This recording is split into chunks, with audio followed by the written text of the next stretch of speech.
শ্রী শ্রী নিত্যানন্দ রাম, শ্রী শ্রী গৌরীগুণধাম। ভক্তগণ, আস্বাদন চলছিল শ্রী শ্রী চৈতন্য ভাগবতম। শ্রী শ্রী চৈতন্য ভাগবতের মধ্যখণ্ডের 22তম অধ্যায় অবধি, অর্থাৎ দ্বাবিংশ অধ্যায় অবধি আস্বাদন করেছিলাম। আগের দিন আস্বাদন করেছিলাম শচীর অপরাধ মোচনং। শচী মাতার যে অদ্বৈত চরণে অপরাধ হয়েছিল, বৈষ্ণব অপরাধ লেগেছিল, তার সেই অপরাধ কি করে মহাপ্রভু খণ্ডন করালেন তার কথা আলোচনা হয়েছিল, যা শ্রবণে বৈষ্ণব অপরাধ মোচন হয়। পেশাবদার বৃন্দাবন দাস ঠাকুর চৈতন্য ভাগবতের ত্রয়োবিংশ অধ্যায়তে প্রভুর নগর সংকীর্তন বিষয় বিশদভাবে আলোচনা করেছেন। সুতরাং ত্রয়োবিংশ অধ্যায়কে একদিনে আস্বাদন করা কঠিন। ধীরে ধীরে আস্বাদন করব, এতে আস্বাদনের স্বাদ জাগবে। এবং এই ত্রয়োবিংশ অধ্যায়তে মহাপ্রভুর জগতের কাছে মহামন্ত্র দান এবং কিভাবে আমরা সেই মহামন্ত্রকে জীবনে কাজে লাগাবো, আমরা কিভাবে জপ করব, কোন কোন নাম কীর্তন করব, এই সব কিছু আচরণের মধ্যে দিয়ে দেখিয়ে দিয়ে গেছেন। কলিযুগ পাবন অবতারী শ্রীমন মহাপ্রভু, তিনি এ যুগের ভগবান। চারিযুগেই যুগধর্ম আছে এবং ভগবানও আছে। তো কলিযুগের ভগবান হচ্ছেন শ্রীমন মহাপ্রভু। ছন্ন অবতার, কিন্তু সম্পূর্ণ অবতার, স্বয়ং ভগবান, কোনো অংশ অবতার নয়, স্বয়ং গোলকপতি।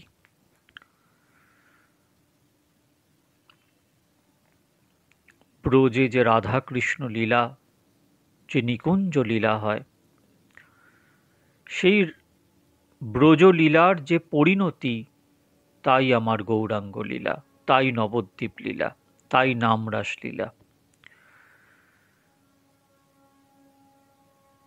মহাপ্রভুর কি সবাই ভক্ত হয় কলিযুগে? তাহলে ভাগবতে বলল কেন ভজন্তু হি সুমেধস? তারাই তাকে ভজবে, তারাই তাকে যাজনা করবে, তার পূজা অর্চনা করবে, তাকে মানবে যে সুমেধা।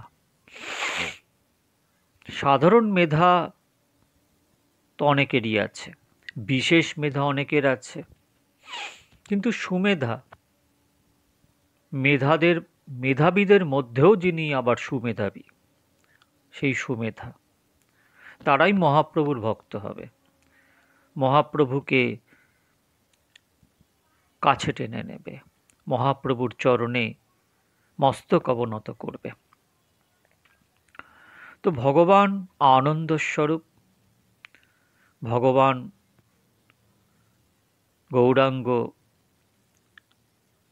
মহাবর প্রদান করেছিলেন জগৎকে। প্রেমই হচ্ছে মহাবর, প্রেম হচ্ছেন পঞ্চম পুরুষার্থ। সেই মহাবর জগৎকে দান করে জগৎকে প্রেম বন্যায় ভাসিয়ে নিয়ে গেছিলেন, প্লাবিত করেছিলেন শ্রীমন মহাপ্রভু। নিত্যানন্দের দ্বারা, নিত্যানন্দের দ্বারা।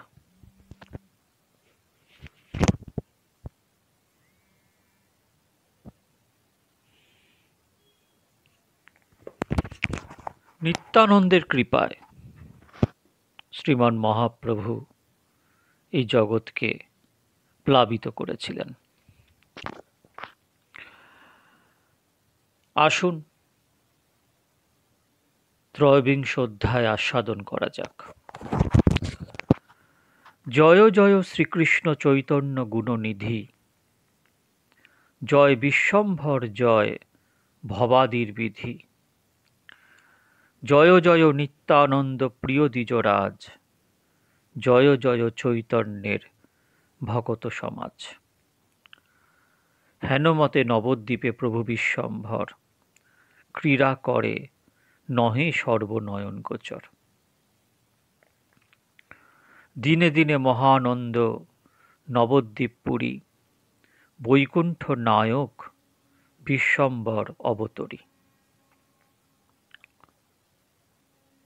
প্রিয়তম নিত্যানন্দ সঙ্গে কুতূহলে, ভকত সমাজে নিজ নাম রসে খেলে। প্রতিদিন নিশাভাগে করয়ে কীর্তন, ভক্ত বিনু থাকিতে না পায় অন্যজন। এত বড় বিশ্বম্ভর শক্তির মহিমা, ত্রিভুবনে লঙ্ঘিতে না পারে কেহ সীমা। অগোচরে দূরে থাকি মিলি 10-5, মন্দমাত্র বলে জম ঘরে যায় পাছে। কেহ বলে কলিকালে কিসের বৈষ্ণব, যত দেখো হেরো পেট পোষা গুলা সব। কেহ বলে এগুলার বান্দি হাত পায়, জলে ফেলি দিয়া যদি তবে দুঃখ যায়। কেহ বলে আরে ভাই জানিহ নিশ্চিত, গ্রাম খান নষ্ট কইল নিমাই পণ্ডিত। ভয় দেখাইন সবে দেখিবার তরে, অন্তরে নাহিক ভাগ্য চাতুর্যে কি করে।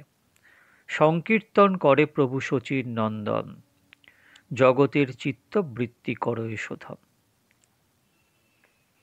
সংকীর্তনের দ্বারা চিত্তবৃত্তি শোধন হয়। চিত্তরূপী যে দর্পণ আছে, তাতে অনাদিকাল ধরে আমাদের যে মলিনতা আছে, যে ময়লা পড়ে আছে, সেই মলিনতাকে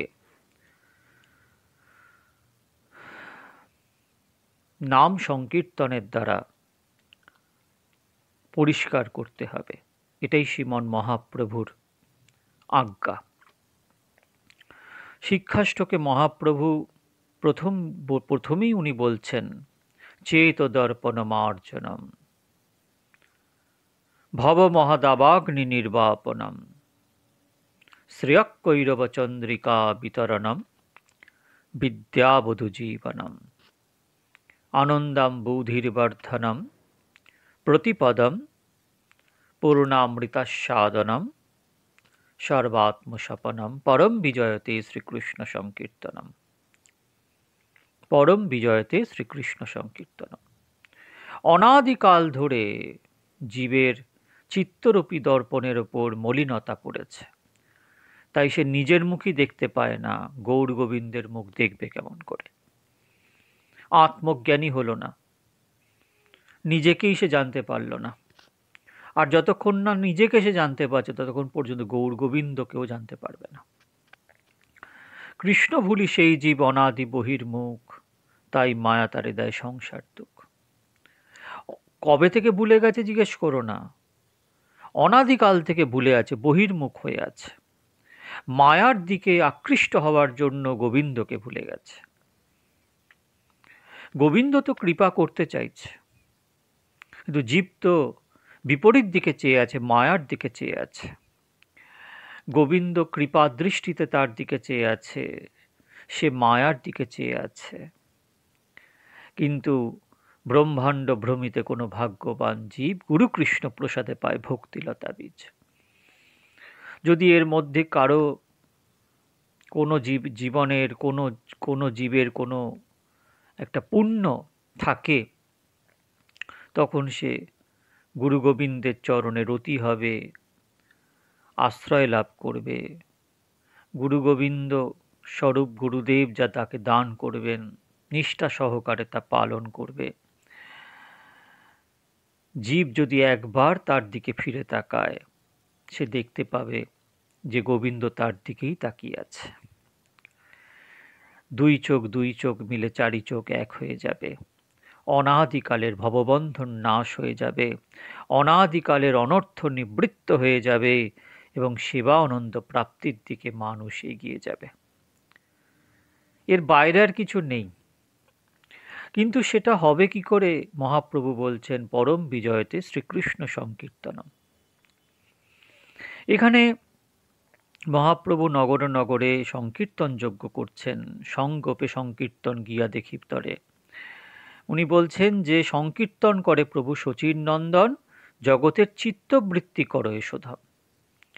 চেতরূপী দর্পণকে মার্জন করার জন্য উনি সংকীর্তন যজ্ঞকে স্থাপন করলেন।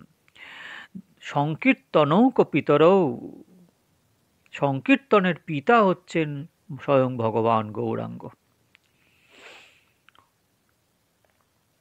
দেখিতে না পায় লোক করে অনুতাপ, সবই অভাগ্য বলি ছাড়ো এ নিঃশ্বাস। কেহ বা কাহারও ঠাঁই পরিহার করে, সঙ্গোপে সংকীর্তন গিয়া দেখিবার তরে। প্রভু যে সর্বজ্ঞ ইহা সর্বদা সে জানে, এই ভয়ে কেহ কারো না লয় সে স্থানে। এক ব্রহ্মচারী সেই নবদ্বীপে বৈশে, তপস্বী পরম সাধু বসয়ে নির্দোষে। সর্বকাল পয়ট পান অন্ন নাহি খায়, প্রভুর কীর্তন বিপ্র দেখিবারে চায়। এক ব্রাহ্মণ সেই নবদ্বীপে বাস করত। তপস্বী পরম সাধু বসয়ে নির্দোষে, একদম নির্দোষ ছিল, মলিনতা ছিল না তার মধ্যে, নির্মল ছিল, হৃদয় বৃত্তি সম্পন্ন তপস্বী সাধু নবদ্বীপে বাস করতেন। উনি ব্রহ্মচারী ছিলেন। সর্বকাল পয়ঃপান অন্ন নাহি খায়, প্রভুর কীর্তন বিপ্র দেখিবারে চায়। প্রভু সে দুয়ার দিয়া করো এ কীর্তন, প্রবেশিতে নারে ভক্ত বিনা অন্নজম। প্রভু তো রাত্রিকালে দুয়ার বন্ধ করে, শ্রীবাস অঙ্গনে দুয়ার বন্ধ হয়ে যেত এবং কীর্তন হতো ভেতরে, তো তিনি প্রবেশ করতে পারতেন না। সেই বিপ্র প্রতিদিন শ্রীবাসের স্থানে নৃত্য দেখিবার লাগি সাধয়ে আপনে। শ্রীবাস ঠাকুরকে বলতেন যে আমি ওই কীর্তন দেখতে চাই, তুমি যদি একদিন কৃপা করো মোরে, আপনে লইয়া যাব বাড়ির ভিতরে। আপনে লইয়া যাও বাড়ির ভিতরে, একদিন কৃপা করো না শ্রীবাস ঠাকুর, একটু গৌড়ের নৃত্য দেখব।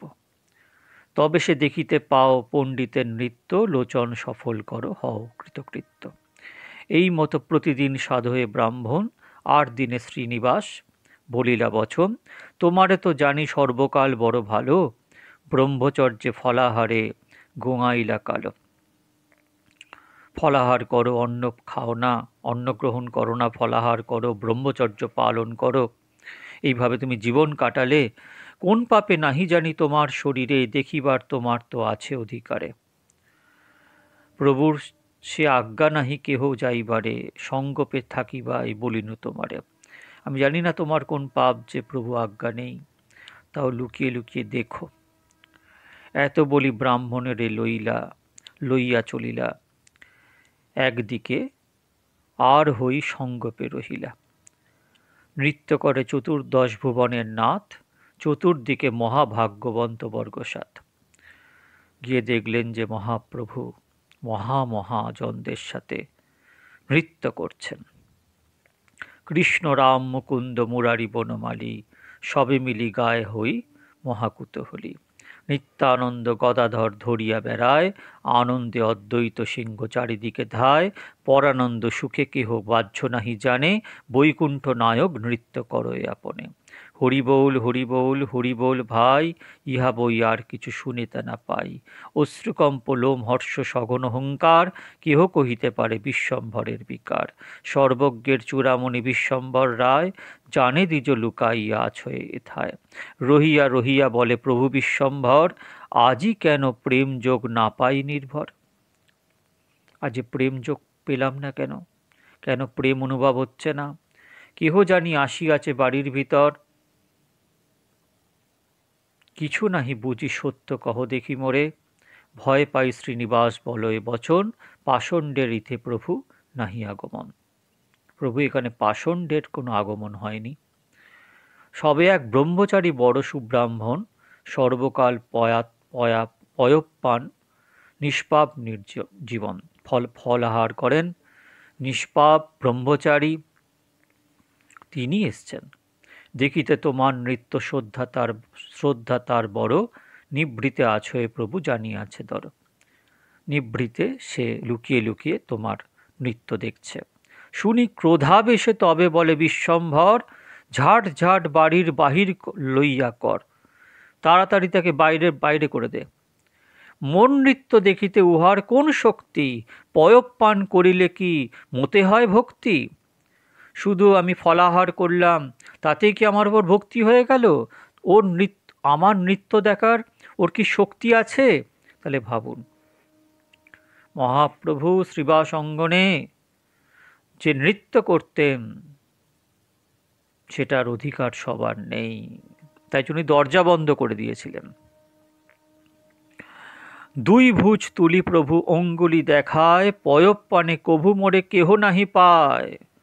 তুমি ফলাহার করলে, তুমি অন্ন খেলে না, তুমি ছাঁচ খেলে, তুমি দুধ খেলে, তুমি বায়ু খেলে, তাতে কি ভগবান গৌরাঙ্গকে পেয়ে যাবে? না না না না না, কখনোই নয়।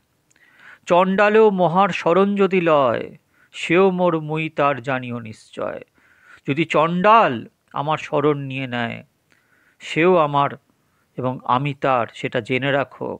সন্ন্যাসীও মোর যদি না লয় শরণ, সেও মোর নহে সত্য বলিনু বচন। গজেন্দ্র বানর গোপে কি তপ করিল, বল দেখি তারা মোরে কেমতে পাইল। অসুরেও তপ করে কি হয় তাহার, বিনে মোর শরণ লইলে নাহি পার। প্রভু বলে, পয়ঃ পানে মোরে নাহি পায়, সকল করিমু চূর্ণ দেখিবে থায়। মহাভয় ব্রহ্মচারী হইলা বাহির, মনে মনে চিন্তয় ব্রাহ্মণ মহাধীর। এই বড় ভাগ্যময়ী যে কিছু দেখিনু, অপরাধ অনুরূপ শাস্তিও পাইনু। অদ্ভুত দেখিনু নৃত্য অদ্ভুত কীর্তন, অপরাধ অনুরূপ পাইনু তর্জন। সেবক হইলে এই মতো বুদ্ধি হয়, সেবক এসে প্রভুর সকল দণ্ড সয়। এই মতো চিন্তিয়া লইতে দ্বিজবর, জানিলেন অন্তর্যামী প্রভু বিশ্বম্ভর। ডাকিয়া আনিয়া পুন করুণা সাগর, পাদপদ্ম দিলা তার মস্তক উপর। প্রভু বলে, তপ করি না করহ বল, বিষ্ণু ভক্তি সর্বশ্রেষ্ঠ জানহ কেবল। আনন্দে ক্রন্দন করে সেই বিপ্রবর, প্রভুর করুণা গুণ স্মরে নিরন্তর। হরি বলি সন্তোষে সকল ভক্তগণ, দণ্ডবৎ হইয়া পড়িল ততক্ষণ। শ্রদ্ধা করি যেই জন এই সব শুনে এই রহস্য, গৌরচন্দ্র প্রভু তারে মিলিল অবশ্য। ব্রহ্মচারী প্রতিকৃপা করিয়া ঠাকুর, আনন্দ আবেশে নৃত্য করেন প্রচুর। সেই দ্বিজ চরণে আমার নমস্কার, চৈতন্যের দণ্ডে হইল হেন বুদ্ধিচার। এই মতো প্রতিনিশা করে কীর্তন, দেখিবারে শক্তি নাহি ধরে অন্যজন। অন্তরে দুঃখিত সব লোক নদিয়ার, সবে পাষণ্ডিরে মন্দ বলয় অপার। পাপিষ্ট নিন্দুক বুদ্ধিনাশের লাগিয়া, হেন মহোৎসব দেখিবারে নারে গিয়া। পাপিষ্ট পাষণ্ডী সব সবে নিন্দা জানে, বঞ্চিত হইয়া মোরে এহেন কীর্তনে। পাপিষ্ট পাষণ্ডী লাগি নিমাই পণ্ডিত, ভালোরেও দ্বার নাহি দেন কদাচিৎ। তেহ সে কৃষ্ণের ভক্ত জানেন সকল, তাহার হৃদয় পুনি পরম নির্মল। আমরা সবার যদি তাকে ভক্তি থাকে, তবে নৃত্য অবশ্য দেখিব কোন পাকে। কোন নগরিয়া বলে, বসি থাক ভাই, নয়ন ভরিয়া দেখি ভাই এই ঠাই। সংসার উদ্ধার লাগি নিমাই পণ্ডিত, নদিয়ার মাঝে আসি হইলা বিদিত। ঘরে ঘরে নগরে নগরে প্রতি দ্বারে, করিবেন সংকীর্তন বলিল তোমারে। ভাগ্যবন্ত নগরিয়া সর্ব অবতারে, পণ্ডিতের গণ সবে নিন্দা করি বরে। দিবস হইলে সব নগরিয়াগণ, প্রভু দেখিবারে তবে করেন গমন। কেহ বা নূতন দ্রব্য, কারো হাতে কলা, কেহ ঘৃত কেহ দধি, কেহ দিব্যমালা, লইয়া চলিল সবে প্রভু দেখিবারে। প্রভু দেখি সর্বলোক দণ্ডবৎ করে। প্রভু বলে, কৃষ্ণ ভক্তি হোক সবার, কৃষ্ণ নাম গুণ বই না বলিও আর। আপনে সবারে প্রভু করে উপদেশে, কৃষ্ণ নাম মহামন্ত্র শুনহ হরিষে। হরে কৃষ্ণ কৃষ্ণ কৃষ্ণ হরে হরে, হরে রাম রাম রাম হরে হরে। প্রভু বলে কহিলাম এই মহামন্ত্র, ইহা জপ গিয়া সবে করিয়া নির্বন্ধ। হিয়া হইতে সর্বসিদ্ধি হইবে সবার, সর্বক্ষণ বলইথে বিধি নাহি আর। 10-5 মিলি নিজ দ্বারেতে বসিয়া, কীর্তন করহ সবে হাতে তালি দিয়া। হরয় নম কৃষ্ণ যাদবায় নম, গোপাল গোবিন্দ রাম শ্রীমধুসূদন। এই যে মহামন্ত্র উনি দান করলেন, এখানে মহাপ্রভু মহামন্ত্র দান করার পরে বলছেন, ইহা জপ গিয়া সবে করিয়া নির্বন্ধ। নির্বন্ধ মানে সংখ্যা রেখে জপ করা, আর জপ মানে হচ্ছে কোনো নামকে, কোনো বিষয়কে পুনরায় আবৃত্তি করা, বারবার আবৃত্তি করা কেই জপ বলে। সেই জপটা কখনো নির্বন্ধ সহকারে হয়, কখনো নির্বন্ধ সহকারে হয় না। হ্যাঁ, যেমন কেউ যদি বলে যে কাউকে তার পছন্দ, তার নাম সারাদিন বলে বেড়াচ্ছে, সেটা বলে তার নাম এত জপ করছিস কেন, সে তো তার নামই জপ করে যা। জপ মানে হচ্ছে যে বিষয়, একটা স্পেসিফিক একটা নামকে আমি বারবার পুনরাবৃত্তি করছি, আবৃত্তি করছি, বারবার উচ্চারণ করছি, এটাকে জপ বলে। মহাপ্রভু এই মন্ত্র দিয়ে বললেন, ইহা জপ গিয়া সবে করিয়া নির্বন্ধ। সংখ্যা রেখে জপটা করো, অসংখ্যেয় জপ করো না। তাই জন্য আমাদের পরম পূজ্য বড় বাবাজি মহারাজ এর উচ্চ সংকীর্তন করিয়েছেন একাধিকবার, কিন্তু উনি বসে নিজে সংখ্যা রেখেছেন। মহাপ্রভুর আজ্ঞা ভাই, পালন তো করতেই হবে। আমি এই যে বিষয়টা নিয়ে, এই মহা মন্ত্র জপ্য কি জপ্য নয়, এই বিষয়টা নিয়ে আমি নির্বন্ধ সহকারে জপতে হবে নাকি না জপলেও চলবে, এই বিষয়টা নিয়ে আমি বিস্তৃত আলোচনা আপনাদের সাথে করতে চাই। আজকে এখানেই তাই জন্য আমি শান্ত করছি। পরের দিন আস্তে আস্তে আমি বিষয়টাকে নিয়ে আপনাদের কাছে বিভিন্ন শাস্ত্রীয় সিদ্ধান্তের দ্বারা আমি প্রতিষ্ঠিত করার চেষ্টা করব। আজ এটুকুই। ভালো থাকবেন। শ্রী শ্রী নিত্যানন্দ রাম, শ্রী শ্রী গৌর গুণধাম।